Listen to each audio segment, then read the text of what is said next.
everyone. Welcome in BVN online classes.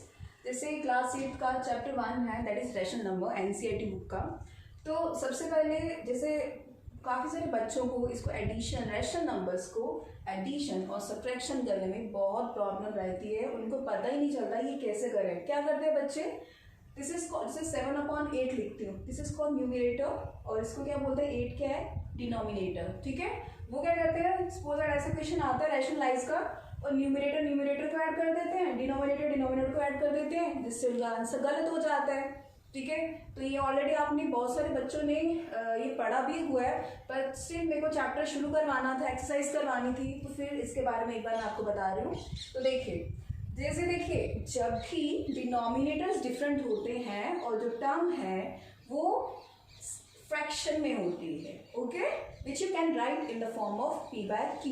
तो आपको करना क्या है, ये जो डिनोमिनेटर्स, यहाँ पे डिनोमिनेटर 8 है, यहाँ पे क्या है 12, इसको आप ऐड नहीं कर सकते हो, तो आपको क्या करना पड़ेगा ना, इसमें इसका एलसीएम लेना पड़ेगा। तो मैं क्या लिखूंगी, एलसीएम ऑफ 8 and 12।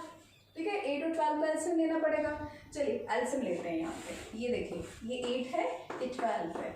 सबसे पहले 2 4 8, 2 6 12, 2 2 4, 2 3 6, 2 1 2, देन इसके नीचे तो नहीं आ सकता है, कि हमें वहां तक लेके जाना होता है कि लास्ट तक 1 आ जाए। ठीक है, एलसीएम क्या हुआ इसका, 2 2 4, 4 2 8, 8 3 24। ये जो नंबर्स होते हैं उनको मल्टीप्लाई करके एलसीएम आता है। अगर किसी को एलसीएम में भी प्रॉब्लम है तो वो मुझे बताएंगे, मैं एलसीएम भी एक बार फिर से करवा दूंगी जिसको भी कोई प्रॉब्लम होगी। तो चलिए, ये तो एलसीएम निकल गया हमारा ऐसे, कितना आया था 24।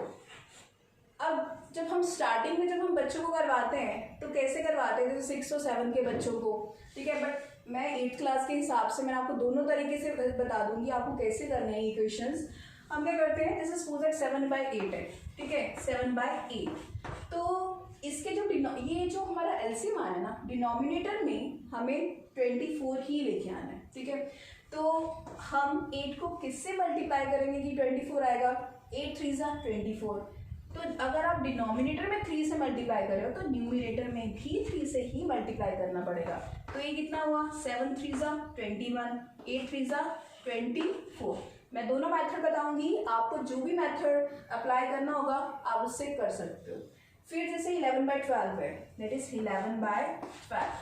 अब 12 को हम किससे मल्टीप्लाई करेंगे, 2 से, तभी हमारा 24 आएगा, क्योंकि 12 2 24, 2 से करते हैं और यहाँ पे भी 2 से करते हैं। तो ये आ गया 22 और ये कितना आया, दैट इज 24। ठीक है, अब देखिए डिनोमिनेटर जब हमारे सेम हो जाते हैं तो हमारी एडिशन और सब्ट्रैक्शन करना कितना इजी हो जाता है। अब देखिए कितना इजी हो गया, ऊपर कितना है, दैट इज 21/24 आ गया और यहाँ पे कितना है आपका 22/24 आ गया। जब डिनोमिनेटर सेम होते हैं तो उसको डायरेक्टली लिख दीजिए 24 और ये कितना हुआ आपका 21 और ये कितना हुआ 22। ऐड कर लीजिए, कितना हुआ 2 + 1 3 और 2 + 1 3, 2 + 2 4, that is 43/24। This is your answer. एक तो ये तरीका था। अब जो हम स्टैंडर्ड वे से यूज़ करते हैं, ये तो छोटे बच्चों वाला तरीका था। ठीक है, अब स्टैंडर्ड वे से जो करेंगे वो बता रही हूँ। अब ये देखिए, ऐसे हम क्या करते हैं, डिनोमिनेटर में क्या है 24। अब ये जो 24 है, ये जो न्यूमरेटर, ये डिनोमिनेटर है यहाँ का, इससे 24 डिवाइडेड बाय 8 तो कितना आएगा 3। जो आपका डिवाइड करके आता है वो जो न्यूमरेटर है उससे मल्टीप्लाई होगा। जैसे इसको करा 3 को 7 से मल्टीप्लाई करा, 7 3 21, यहाँ पे 21 आ जाएगा। यहाँ पे प्लस का साइन है तो प्लस लगाइए, माइनस का साइन है तो माइनस लगाएंगे। अब फिर वही 24 डिवाइडेड बाय 12 दैट इज 2 जो आएगा उसको एलसीएम करके वो जो न्यूमरेटर है उससे मल्टीप्लाई कर देंगे, 11 2 22। आप देख रहे हो इन दोनों मेथड्स में, देखिए यहाँ पे भी 21 आया था, देखिए यहाँ पे भी 21 है, यहाँ पे 22 था, यहाँ पे भी 22 है। तो इसका मतलब ये है कि ये आप हम इसमें से कोई भी मेथड यूज करेंगे हमारा आंसर सेम ही आएगा। तो चलिए ऐड करिए, कितना हो गया, दैट इज 43/24। ठीक है, ऐसे हम जो रेशनल नंबर्स हैं उनको ऐड करते हैं। एक और क्वेश्चन लिख रखा मैंने यहाँ पे, इसको करते हैं, मैं यहाँ पे करवा देती हूँ। आप इसमें से कोई भी मेथड यूज कर सकते हैं, जैसे 3 और 6 है, वही सबसे पहले क्या लेंगे, इसका एलसीएम ऑफ 6 and 3।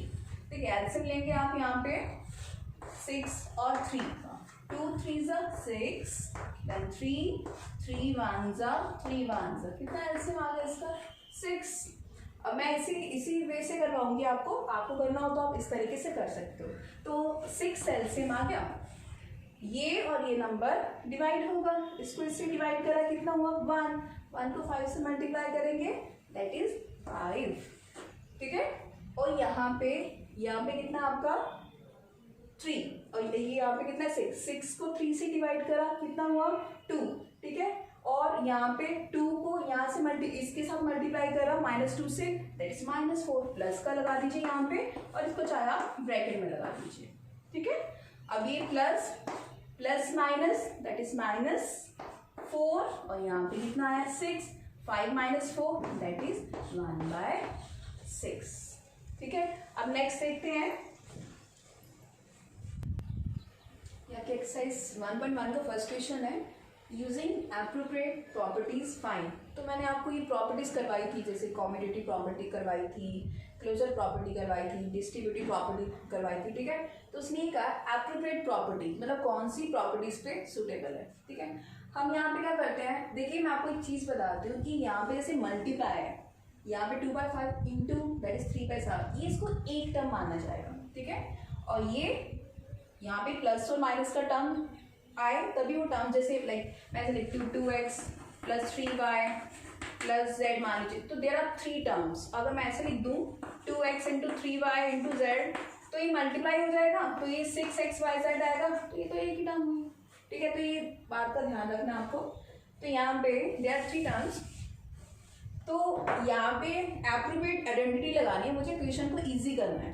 तो ईजी करने के लिए हम क्या करेंगे, यहाँ पे मेरे को यहाँ पे लग रहा है कि यार फर्स्ट टर्म में तो 2/5 है, और यहाँ पे अगर मैं ये थर्ड वाली टर्म देखूँ, यहाँ पे भी 2/5 है, कहीं ना कहीं अगर मैं इन दोनों ही इकट्ठा कर लूँ तो कुछ ना कुछ तो प्रॉपर्टी बनेगी भी, तो कुछ ना कुछ आइडेंटिटी बनेगी, मेरी प्रॉपर्टी बनेगी। तो मैं क्या करूँगी, इसमें रीग्रुपिंग करूँगी। ठीक है, अगर मैं इसकी रीग्रुपिंग करती हूँ तो जैसे 2/5 है इंटू -3/7 है, तो मैं ये वाली टर्म को यहाँ ले आऊंगी। ठीक है, अभी इक्वल्स टू के उधर नहीं है, ये इक्वल्स टू के उधर नहीं है तो साइन चेंज नहीं होंगे। कुछ बच्चे क्या करते हैं, इक्वल्स टू के उधर होता है तब साइन करते हैं। अगर 2x - 3 है = 5, तो मैं ये -3 को इक्वल्स टू के लेके जाना उधर, तो ये माइनस का साइन है, तो ये किस में चेंज हो जाएगा, प्लस में। तो यहाँ पे तो इक्वल्स टू है ही नहीं है, तो साइन चेंज नहीं होगा यहाँ पे, तो बस इसको यहाँ पे प्लस का साइन है तो प्लस ही लगेगा। तो यहाँ पे प्लस 2/5 को पहले लिख लेती हूँ, और 1/14 को बाद में लिख लेती हूँ, मतलब तो सेम ही है इसका। और यहाँ पे ये वाली टर्म बच गई, इसको यहाँ पे लिख देते हैं -1/6 × 3/2। अब हम क्या करेंगे यहाँ पे, अब मैंने देखा है कि मैंने रीग्रुपिंग क्यों कर रही है, मेरे को कोई ना कोई प्रॉपर्टी बतानी है कि कौन सी प्रॉपर्टी यूज हो रही है। तो मैंने देखा 2/5 यहाँ पे भी है, 2/5 यहाँ भी है, तो क्यों ना 2/5 कॉमन निकाल लेते हैं। अगर हम यहाँ पे 2/5 कॉमन निकाल लेती हूँ मैं, अच्छा यहाँ से 2/5 बाहर आ गए, कॉमन आ गए, तो क्या बचा -3/7, यहाँ पे -3/7 लिखेंगे, और यहाँ पे प्लस का साइन है तो प्लस का साइन लिख दीजिए। देखिए इन दोनों में कॉमन था, इसका मतलब ये भी इसका 2/5 बाहर है, तो इसका क्या बच गया 1/14, दैट इज 1/14। और यहाँ पे अब ये इसको आप काट सकते हो, 3 1 3, 3 2 6, तो ये कितना आ गया -1 और 2 2 4, ये आपका 4 आ जाता है। अब देखिए वो अभी मैंने इससे पहले जो क्वेश्चंस करवाए हैं, ऐसे क्वेश्चंस करवाए हैं, कैसे उसको सॉल्व करते हैं। तो हम ये जो ब्रैकेट है पहले इसको सॉल्व करते हैं। तो यहाँ लिखते हैं 2/5, दैट इज 2/5, और यहाँ पे ब्रैकेट। अब इसका सबसे पहले एलसीएम लेंगे, 7 और 14 के एलसीएम लेंगे हम। एलसीएम लेंगे हम 7 और 14 का, जो 7 और 14 का एलसीएम करेंगे तो ये 14 ही आएगा। देखिए करके देख लीजिए, 7 और 14, 2 से कर लीजिए। चलिए पहले 2 7 जा, देन 7 1 जा, तो कितना है 14। तो यहाँ पे वो ये इससे डिवाइड होगा, ये जो इसका एलसीएम आया से डिवाइड होगा, तो ये कितना आ गया 2, और ऊपर जाके मल्टीप्लाई हो जाएगा न्यूमरेटर से, दैट इज -6। और यहाँ पे प्लस का साइन है तो प्लस का साइन लगाइए, यहाँ पे माइनस है तो माइनस लगाइए। अब ये और ये डिवाइड होगा, दैट इज 1 को न्यूमरेटर 1 से मल्टीप्लाई करते हैं तो 1 नहीं आता। कुछ बच्चे 2 लिख देते हैं, 1 × 1 दैट इज 2, तो उनका क्वेश्चन गलत हो जाता है। तो ये -1/4 तो आएगा ही आएगा। अभी आपने देखा होगा कि देखिए कौन सी प्रॉपर्टी बता रहे हैं, डिस्ट्रीब्यूटिव प्रॉपर्टी। मैंने ऐसे करवाया था a × b + c, ठीक है। तो यहाँ पे a × b + c, तो ये डिस्ट्रीब्यूटिव प्रॉपर्टी है। इसको आपको लिखना पड़ेगा bye distributive property, distributive property. चलिए ठीक है। अब यहाँ पे 2/5 है और 14 का 14, -6 + 1 -5, माइनस का साइन इसलिए आया क्योंकि यहाँ पे आपका 6 डिजिट इज ग्रेटर देन 1 और यहाँ पे -1/4 है।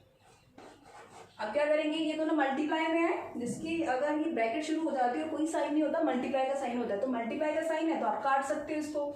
2 1 = 2, 2 7 = 14, और ये 5 है, ये 5 कट गया, बट इसका माइनस का साइन रहेगा यहाँ पे, तो ये आ गया -1/7, और यहाँ पे ऑलरेडी था -1/4। अब ये दोनों, ये 7 और 4 का एलसीएम लेते हैं तो ये आएगा हमारा 28। 28 को 7 से डिवाइड करा, दैट इज -4। 28 को 7 से डिवाइड करा 4 को -1 से मल्टीप्लाई करा -4, फिर यहाँ पे माइनस का साइन है। 28 को 4 से डिवाइड करा 7, और यहाँ से करा 1 से मल्टीप्लाई करा, that is -7। 7 -4 -7 that is -11। -11/28, this is yours answer, this is your answer. I hope ये वाला क्वेश्चन आपको समझ आ गया होगा। तो इस एक्सरसाइज में ऐसे कुछ और भी क्वेश्चंस हैं जो आप इसको करेंगे, ठीक है। Okay, thank you.